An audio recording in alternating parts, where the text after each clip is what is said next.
میں تو الگ الگ ہی دیتا ہوں، مگر ایک مریض نے غلطی سے اکٹھی دی تھی، کھا لی تھی، اور میں حیران ہو گیا پڑھ کے کہ وہ ایک ضدی سورائسس اس کا بالکل ٹھیک ہو گیا.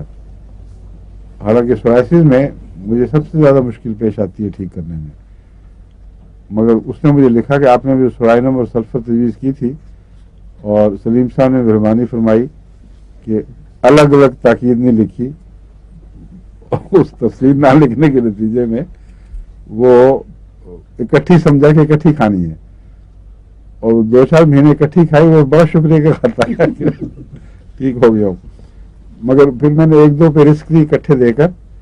مگر کوئی خاص فرق نہیں پڑا، تو الگ ہی بہتر ہے. بعض دفعہ یہ ہوتا ہے کہ ایک دوا کی ضرورت ہے، دوسری دوا صرف میٹھا رہتی ہے اس کے لیے،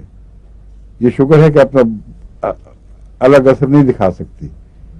تو یا وہ سلفر کا کیس تھا یا وہ سورائنم کا کیس تھا، اس دوا نے اثر دکھایا ہوگا.